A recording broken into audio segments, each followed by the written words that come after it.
Hello everyone, welcome back to Dialogue, the dialogue on analog music reproduction. And today, indeed, we are going to take a deep dive in analog bliss. We are going to take a close and detailed look to one of the most incredible jazz, and especially jazz fusion labels ever made, ever created. Are you ready? CTI. Let's go.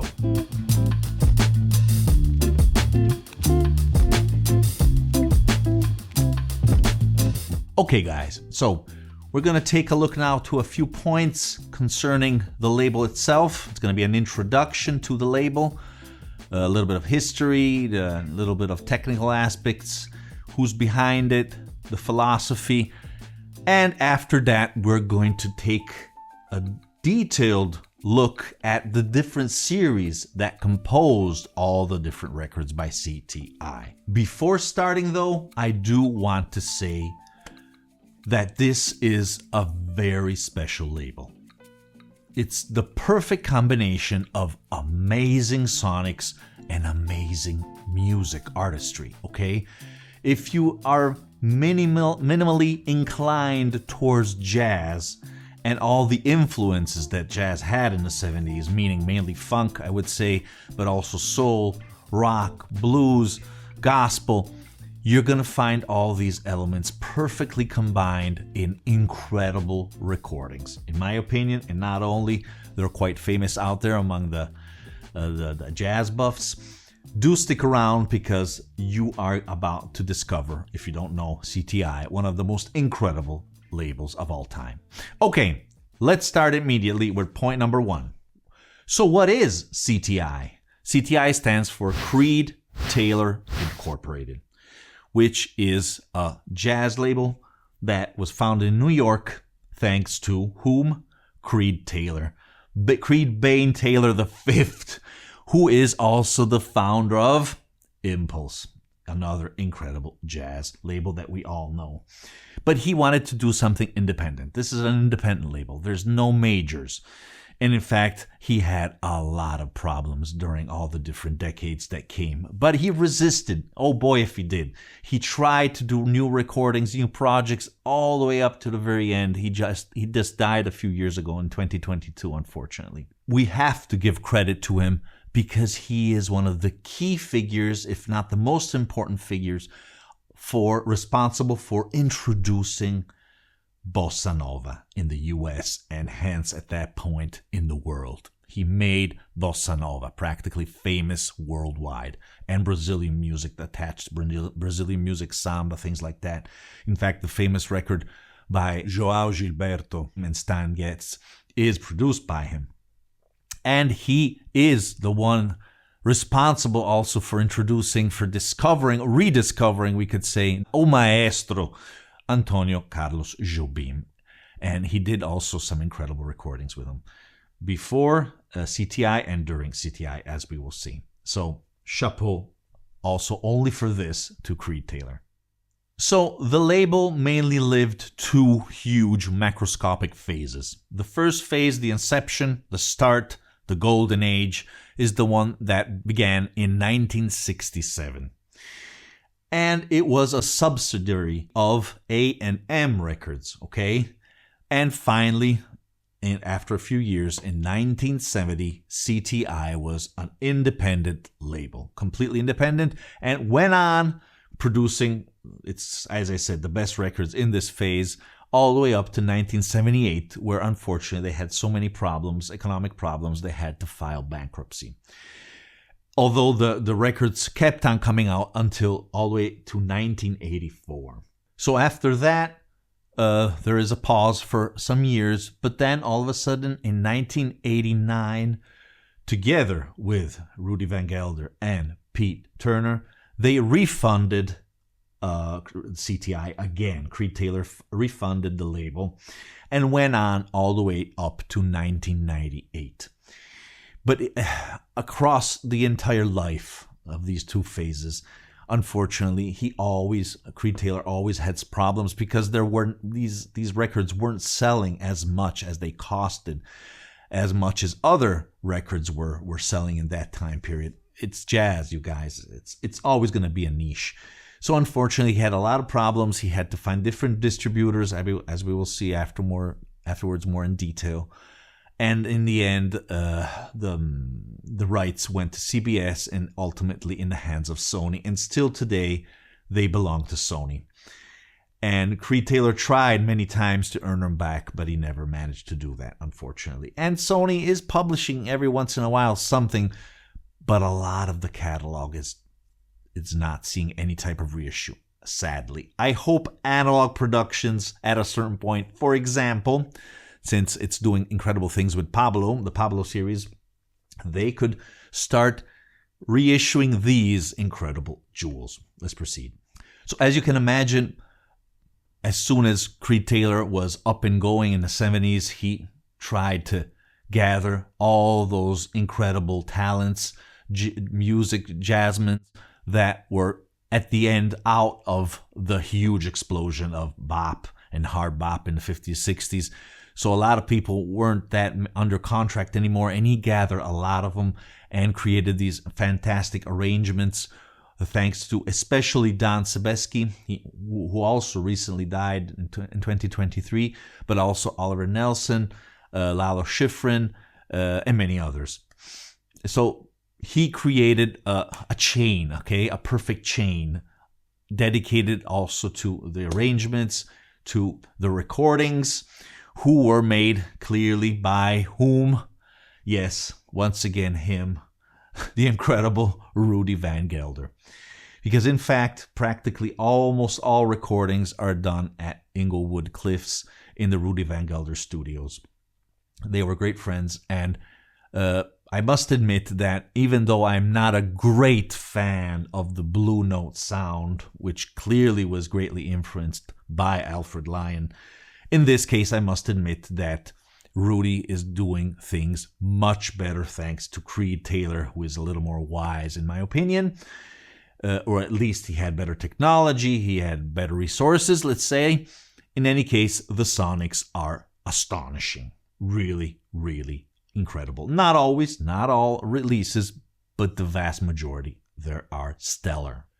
So even CTI had several subsidiaries throughout the different decades.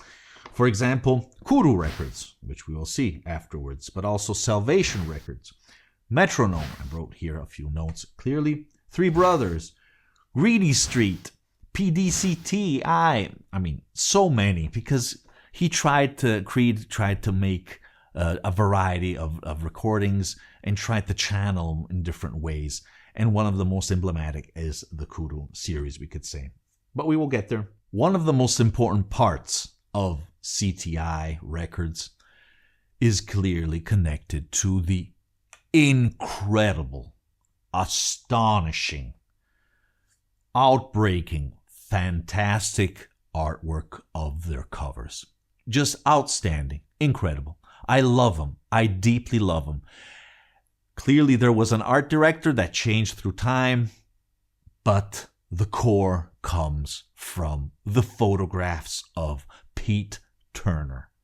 Wow. He also recently died just a few years ago, and he was an incredible photographer. In fact, I love so much his work that I also bought this, which I highly recommend, The Color of Jazz, where you can find all the incredible artwork. He did the true photographs, but also the covers of the records.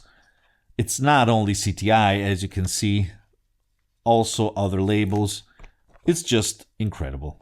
This is where everything started with Creed Taylor, their first collaboration, and then they just did fabulous stuff that I can pass hours looking at. Wow, Gazawa. So, apart from this, let's try now to see a little more in depth the different series. Before starting, I do want to mention that apart from records, which is the best format you can find to listen to them, let's just relegate it to the mastering. The mastering is just fantastic. The originals, go for those. But if you are more a digital buff or a CD buff, there are here and there, not the entire catalog from what I know, but a good amount of CDs. You can find these, and they are pretty decent. I don't know if with this darn light if you can see anything. They are pretty cool. This is very famous by Jim Hall, Deodato. This is also incredible. In fact, it says Mo Jazz, but this is a CTI record. Absolutely. I'll explain why afterwards. Okay, so let's start now with our second part dedicated to the series.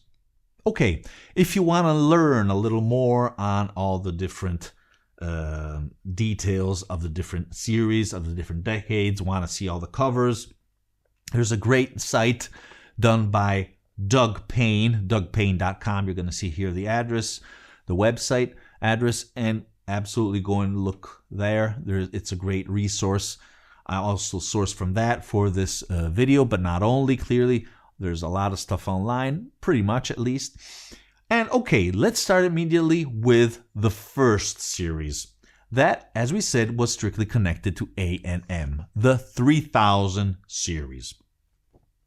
Where I have, for example, here, 2 examples. They were white.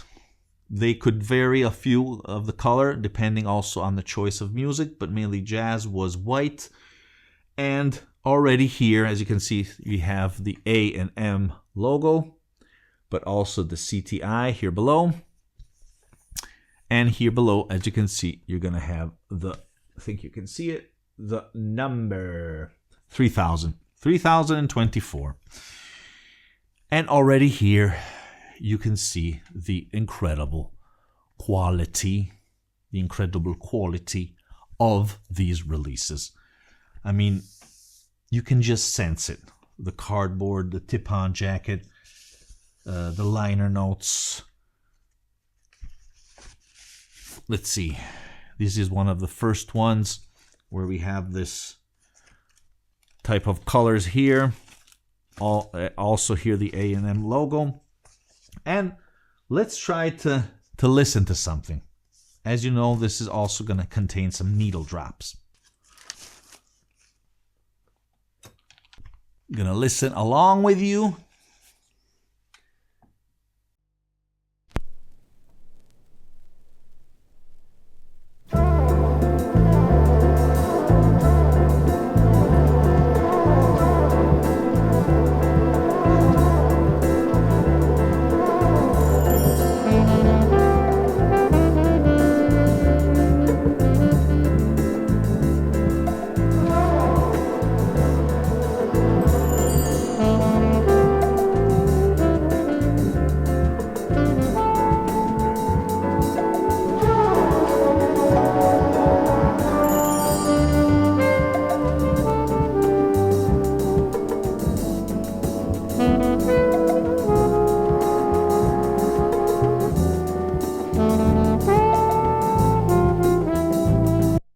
Okay, just a few seconds, but please explore. It's difficult to give you an idea, but I would like to listen at least to one for almost each series. Okay, another example I have here, very famous, is Wave from Antonio Carlos Jobim. As we said before, see, this is one of the first releases of CTI, and already Creed involved Antonio, o maestro. Okay, let's in this case see Klaus Ogerman. He was Ogerman. He is another great conductor of this CTI series. Okay, let's proceed now with our next series. So the 3000 series went from 1967 to 1970. I forgot to say that. Then CTI became independent, and they released the very strange 1000 series, which I don't have anything actually because it's composed only by 5 records. And that went from 69 to 70. So it was at the end of the 3000 series. Also, this other series started. And this, you can recognize them because they have a green record label. And that's it. Let's proceed. Okay, we can finally now focus on the 6000 series, the best of all. That one stretching from 1970 all the way to 1976. And usually the record labels are cream, some are orange, some are yellow, and you have the CTI red logo. While sometimes you can also find the orange and green labels, which are the quadraphonic types, which are reported the CTSQ. Also, sometimes you can find the S, little letter S next to the catalog number, which mean it was distributed by Motown, which is one of the problems, the huge problems that CTI always encounter, distribution. In any case, let's try now to listen to a couple, not that much. And I want to start from the record that was on the cover of the book dedicated to Pete Turner, which is Canned Funk by Joe Farrell. Wawa Gazawa. As the title says, it ain't lying. There's a lot of juicy, high quality recording funk.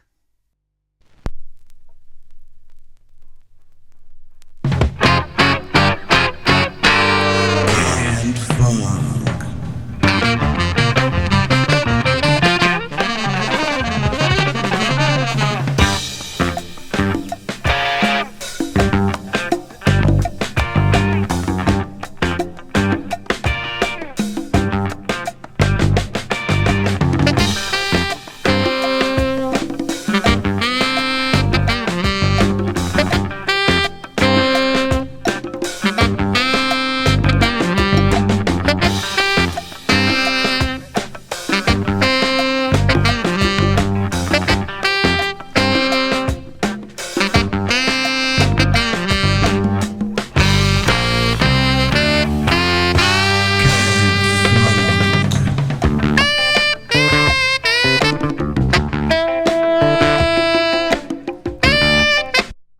Okay, you got the idea. I'll show you other incredible covers, artwork. As I said, it's just something mesmerizing. This is Randy Weston Blue Moses, and you're always going to find practically a lot of the same artists, we could say. I mean, there are clearly other stars that come here, out and in, but there is a core like Freddie Hubbard, Grover Washington, Hubert Laws, and many others, like in this one right here.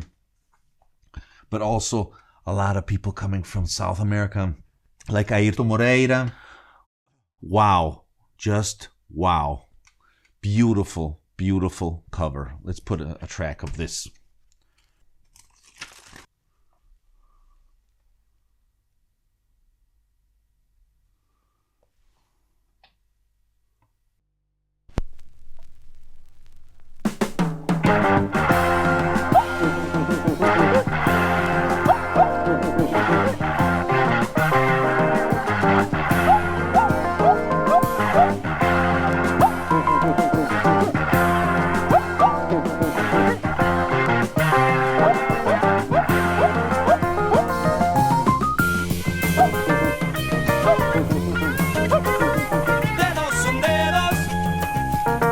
Son días, madres son madres, hijos son crías, los pensamientos son todos míos, pero mi lengua ya no está mía. Si plantas rosas, crecen sandías, si esperas coche, pasan tranvías. Just to give you a few glimpse of something, please explore. I actually have many others, but I didn't find them all. It took a lot of time to find these. I have to put order in my collection, absolutely. So this one is gorgeous. We have this great concert double album, live. See, Freddie Hubbard. Sorry if I butcher names. You know, I'm Italian. I grew up in Italy, so the names are something that I pronounce in a different way. Once again, excuse me. Stanley Turretine, but also Ron Carter, someone who is often on CTI, Herbie Hancock, Jacques DeJohnette, Eric Gale.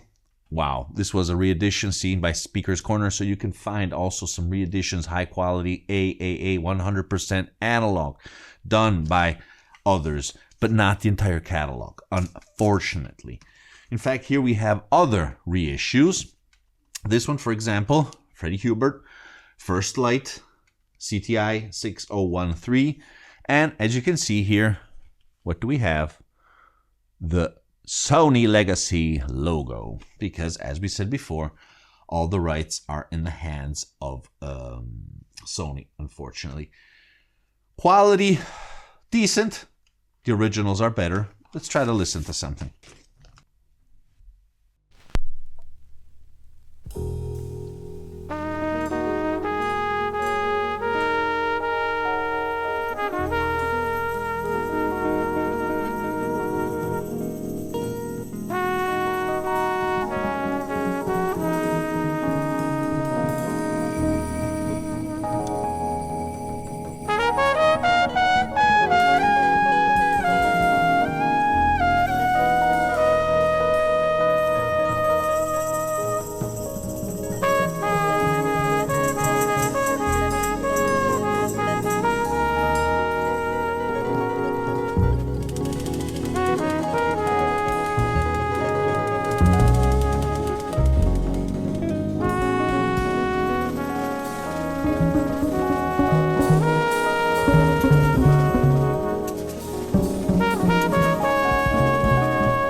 Another very great seller, a good album that brought a lot of income was this one by Deodato. He is an artist that comes again from the environment of Latin America, which did a few albums with them, and this is one of their most famous ones. As you've seen here, see, it's not a gatefold, and almost all of them are the originals are gatefold, so we're losing stuff, unfortunately, in the re-editions. Darn it. Let's try to hear just something by Deodato.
Here we have another reissue example from Pure Pleasure, who also does analog releases, 100% analog releases.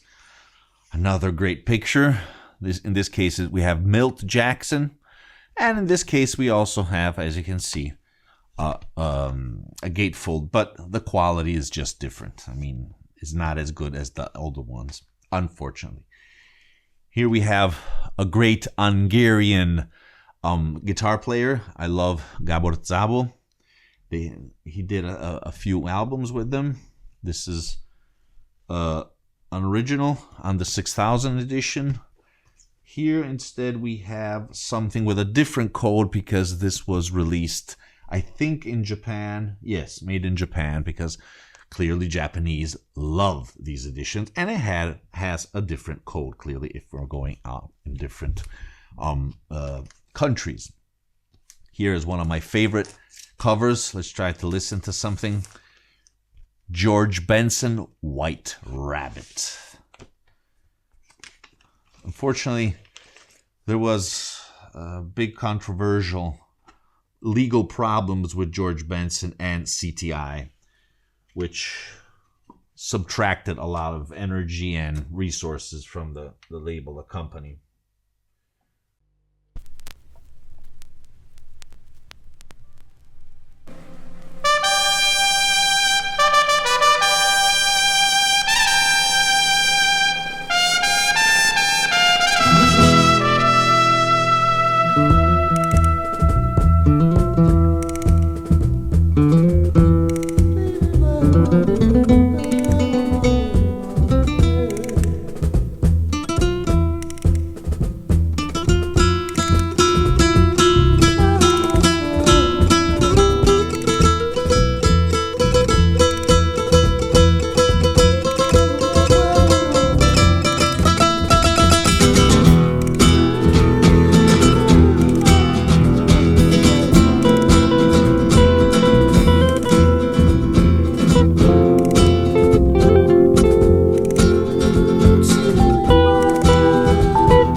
This was clearly inspired by White Rabbit of Jefferson Airplane. Wow, look at the personnel here, you guys. George Benson guitar, acoustic guitar Jay Berliner, Earl Klugh, which I love, bass Ron Carter, electric piano Herbie Hancock, drums Bill Cobham. You know who he is? One of the greatest drummers of all time. Ayrton Moreira, Phil Krause on vibes and percussion, Gloria Agostini on harp, and it goes on and on. Wawa Gazawa. Okay. Great release. As I said, I'm playing just a few seconds. You guys, you have to explore. Not all of these are on, like, for example, Spotify or Qobuz. It depends. I'm not sure about that, but pretty much. Okay, great release. One of the most famous releases of all, Stoneflower, with Antonio Carlos Jobim. I'm sure you know this very famous album cover. This is a reissue, unfortunately. See the Sony logo. I also have this on CD. I'll try and get the original sooner or later. And this is Bossa Nova at its best. Fantastic. Here we have another release by Deodato, number 2. Great stuff. Okay, let's proceed now to the next series. Okay, our next series is, I call it series, but it is actually part of the Subsidiary, as we said, label Kudu, which is mainly focused on soul jazz. And it's strongly black oriented, okay? Creed Taylor really wanted to put an accent on black music and the qualities of that. And he did this 39 release series, which are just incredible. Only this series, I think, could be something done by Analog Productions, for example. Fantastic. I have 3 copies here. We have Hank Crawford. We got a good thing going. As you can see, here is the logo. Kudu 08. Let's try to put something. No, let's try to put something over the next one. A little more audiophile. What are we talking about? Grover Washington. Yeah. He always does just incredible sonics. Well, not him, but the labels. But I'm sure he curated that. He was careful to that part.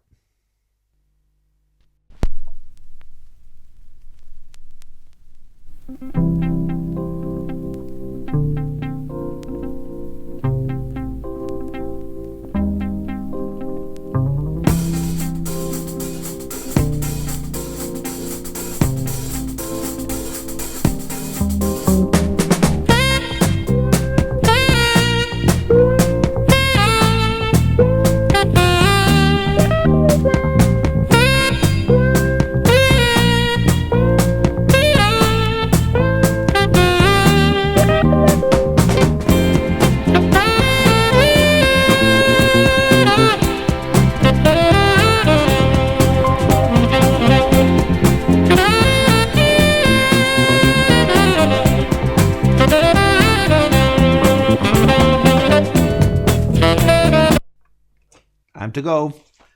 We have to proceed. Otherwise, this video is going to be too long. It's already too long. So, who else do we have? For example, as I said, I have others. I didn't find them all. Esther Phillips. This is pretty famous.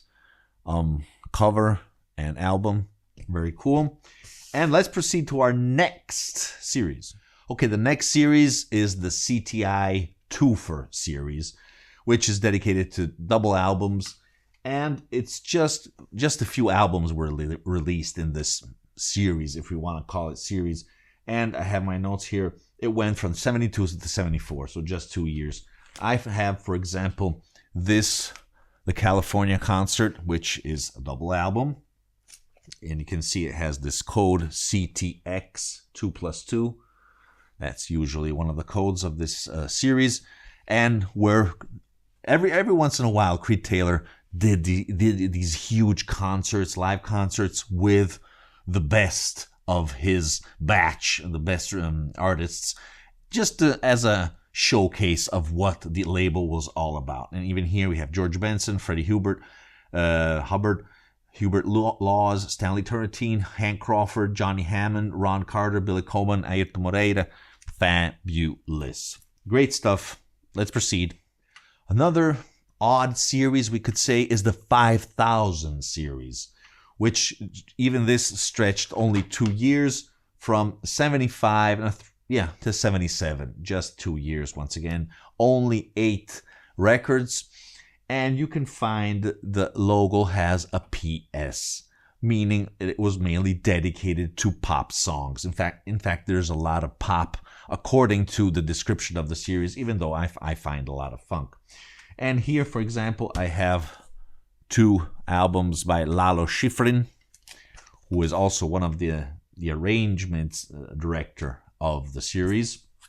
We have this beautiful cover here, Black Widow, by him, before he was greatly famous for movie themes, scores. Lalo. Let's try to hear something.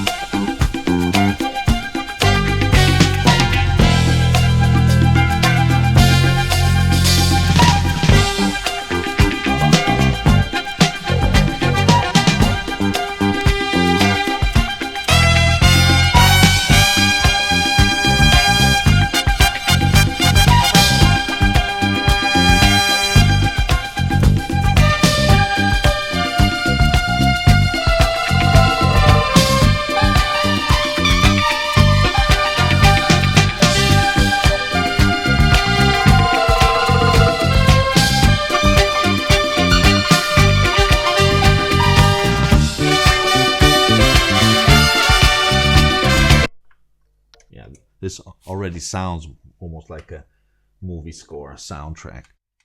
Our next series is the 7000 series, which continued the 6000 series, but it wasn't distributed anymore by Motown, finally. They gained back the control of the distribution, and it went not that much from 76 to 79. I just have one here, which actually is one of my favorite records of this artist. What am I talking about? Nina Simone, Baltimore. Wow. Even this very strange, because we have funk, we have reggae, and the sonics are incredible.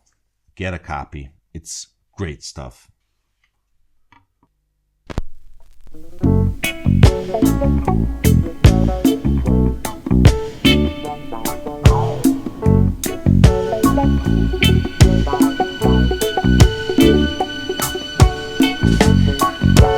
Beat up little seagull on a marble stair.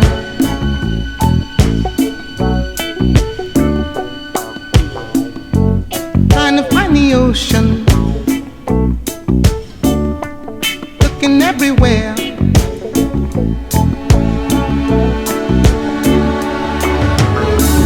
Hard times in the city, in a hard town by the sea.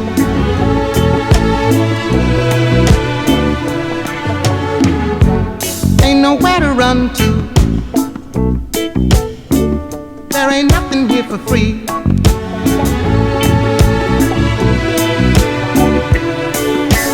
Look on the corner, waiting for a train.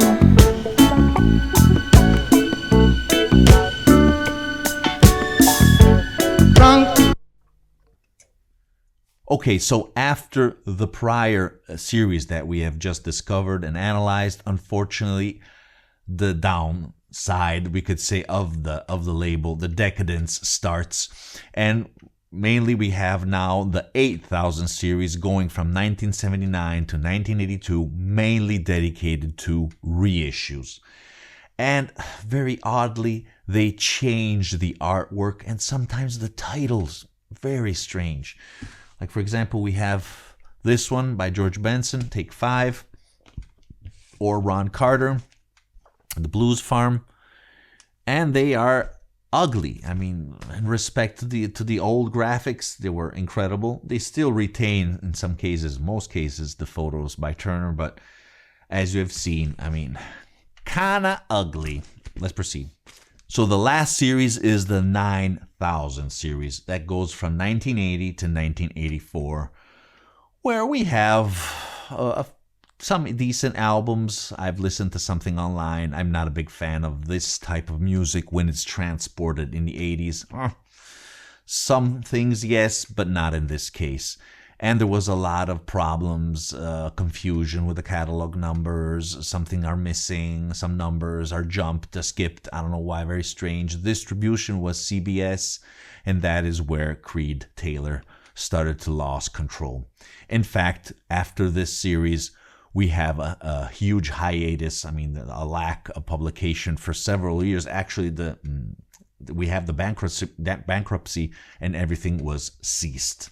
So everything seemed lost, but Creed Taylor, after some years, actually in 1989, he started again the label. He gave a rebirth, a restart to the label, still with Rudy Van Gelder and Pete Turner, even though it was a different period. In this series, we could call it the new CTI Records, goes from 1989 to 1998. So pretty much up ahead in time. Some say I haven't heard that many things there. Some say there are a few good albums, but it's just a different period. It's mainly smooth jazz, almost background music, I would say in some cases. Just nothing special, and as were the incredible series of the 70s.